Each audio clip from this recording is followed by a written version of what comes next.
Tuvalu's election results, unrest in Papua New Guinea, and more. Today is Thursday, February 29th, and welcome back to Pacific Airwaves, a podcast on the Pacific Islands from the Southeast Asia Program and the Asia Maritime Transparency Initiative at CSIS. I'm Andreyka in the studio with Harrison Pretat from AMTI. Harrison is filling in for Monica while she's in Asia presenting AMTI's report on environmental damage in the South China Sea. Welcome to the show, Harrison. Excited to be here, Andreyka.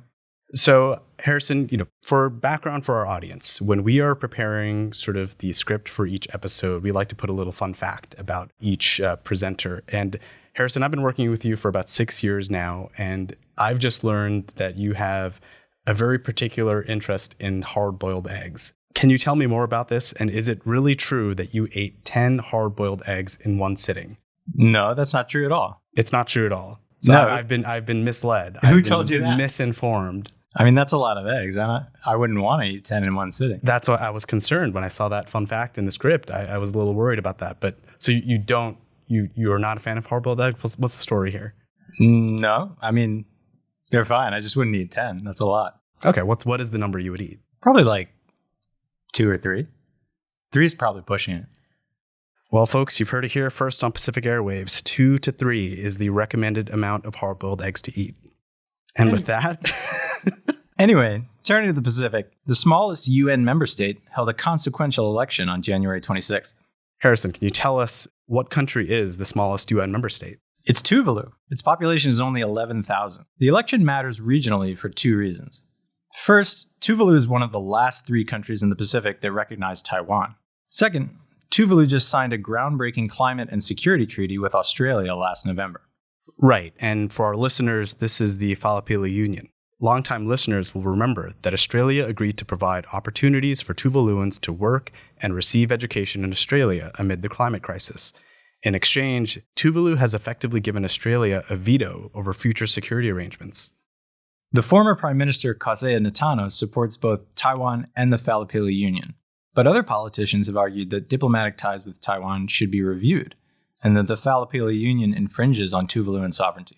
On election night, Prime Minister Natano lost his seat.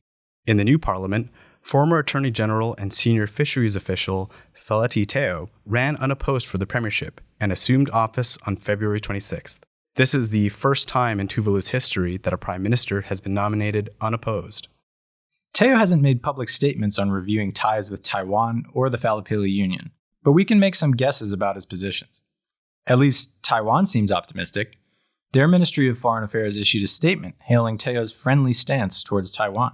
And Teo was involved in the Papua Union negotiations, so he's probably not going to scrap it. But he could still try to renegotiate parts of the agreement. Another Pacific prime minister is facing possible replacement in Papua New Guinea, where the opposition lodged a motion of no confidence against James Marape after deadly riots last month. But the opposition isn't united behind a single alternative, so they'll have a hard time removing the prime minister. Even with the opposition split, Marape has been maneuvering to hinder them. On February 15th, he referred the motion to the Supreme Court. The next day, the Speaker of Parliament moved forward with a vote of confidence, while the opposition was in the middle of a leadership challenge. The opposition staged a walkout, and Marape won the vote 84-0. Then, last week, Parliament adjourned until May. Marape denied that the adjournment was done to avoid a vote of no confidence. Currently, Marape probably has the support in Parliament to defeat a vote of no confidence if it comes up again in May. But this is PNG politics, and coalitions can shift overnight. Meanwhile, intertribal warfare is escalating in Papua New Guinea's Enga province. On February 18th, at least 54 people were killed in an ambush. Reports suggest that the violence arose from a payback cycle between the 2 main tribes in the region. Prime Minister Marape says the massacre was an act of domestic terrorism, and he's considering a regional state of emergency. He's also seeking Australian support. But he says Papuan police and defense personnel will have responsibility for the front lines. And it makes sense for Papuan personnel to be the face of ground operations, but they're going to need a lot of support. They often find themselves outgunned and outmanned by the tribal fighters.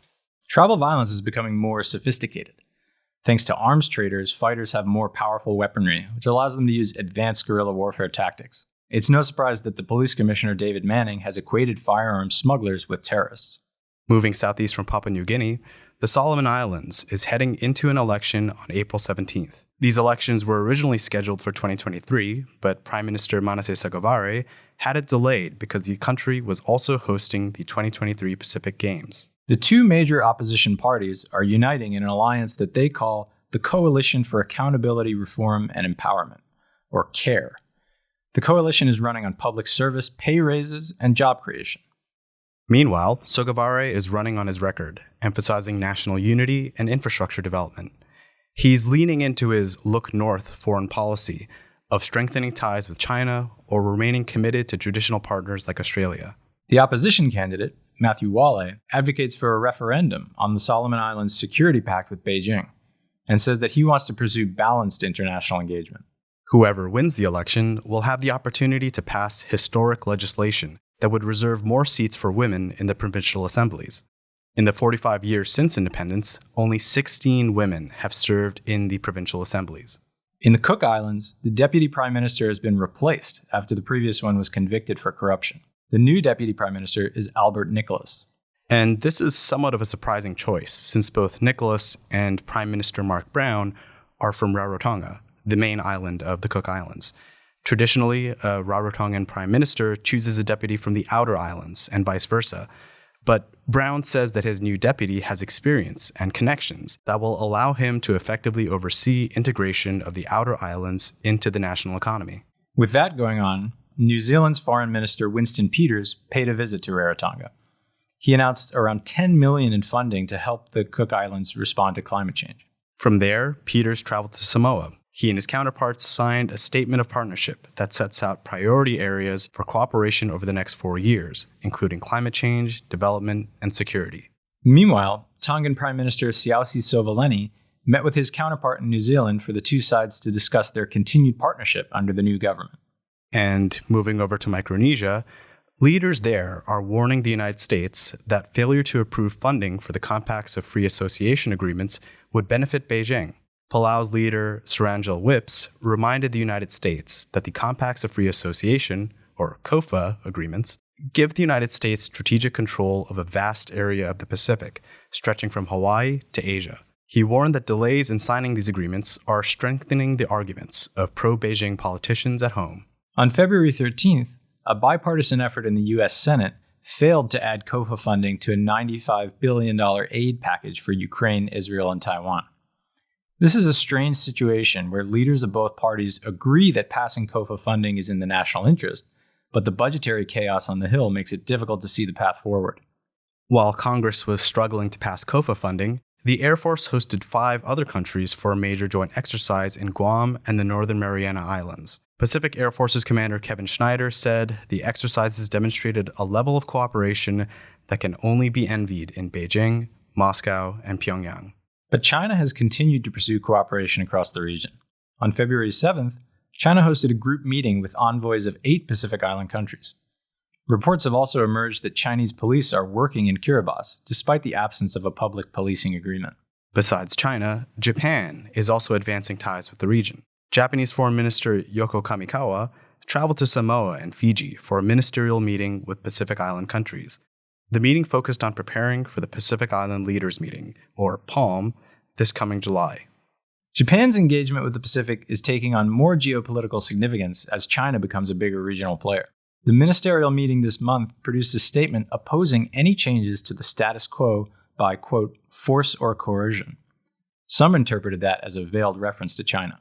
Also this month, Japan conducted cyber defense drills with 5 Pacific countries. The Pacific is a critical area for Japanese cybersecurity, since it serves as a transit point for submarine telecommunications cables. And that's all we have for today. Thanks for tuning in to another episode of Pacific Airwaves. If you're looking for Pacific Waves, be sure to check out the daily news podcast from Radio New Zealand. Let us know what you think about our coverage by writing to our main email at searadio@csis.org. If you're not following us already, please subscribe or give us a rating on Apple Podcasts, Spotify, or your favorite streaming platform. Our producer is Marla Hiller. Special thanks to our intern Josiah Gottfried for his assistance with this episode. My name is Andreyka Natsalagawa. And I'm Harrison Preta.